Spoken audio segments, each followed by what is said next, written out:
নাজমুল, গাবতলী হাটে আজ ক্রেতাদের ভিড় কেমন দেখছেন আর বিক্রেতারা কি বলছেন? আপনাকে ধন্যবাদ। এই মুহূর্তে রয়েছি গাবতলীর পশুর হাটে এবং গাবতলীর পশুর হাটে আমরা দেখেছি এখন কিন্তু যে গরু ট্রাকে ট্রাকে গরু আসতে শুরু করেছে এবং অসংখ্য গরু বাজারগুলোতে রয়েছে এবং হাটে কিন্তু প্রচুর গরু রয়েছে এবং ছোট বড় সব ধরনের গরুই রয়েছে। এখানের যে হাটের যে ব্যবস্থা, বিশেষ করে গরুর হাটে এখানে যে গরুর দামগুলো কিন্তু একটু বাড়তেই নেওয়া হচ্ছে। কারণ হচ্ছে যে এইখানে যে জায়গাটি তারা এনেছে এবং গরুগুলো উঠাইছে, সামনের কাতারে গরু প্রতিটা গরু 10 থেকে 15,000 এবং 20,000 টাকা করে কিন্তু এখানে এক্সট্রা চার্জ দেওয়া হয় এবং এখানকার যারা গরু ব্যবসায়ী তারা বলছে যে 10 থেকে 20,000 টাকা প্রতিটা গরুর আসলে যে দাম তারা এখানে রাখলে তারা নেওয়া হচ্ছে। এই কারণে আসলে গরুর দাম অনেকটাই আসলে বেশি এবং আমরা যদি ট্রাকে ট্রাকে গরু দেখছি, আপনাদের একটু ক্যামেরার মাধ্যমে একটু দেখানোর চেষ্টা করছি যে ট্রাকে ট্রাকে কিন্তু গরু ঢুকছে গাবতলীর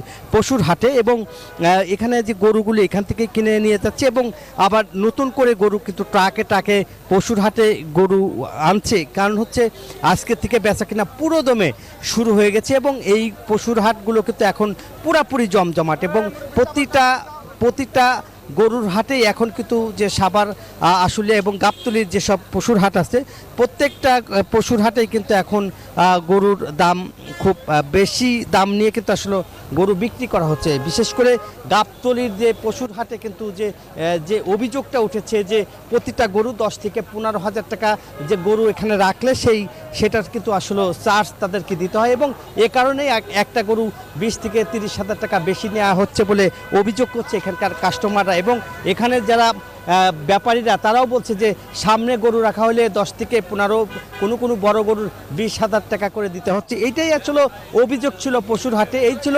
গাবতলীর বেচা কেনার সর্বশেষ খবর। ফিরে যাচ্ছি স্টুডিওতে মাহমুদুল্লাহর কাছে। মাহমুদুল।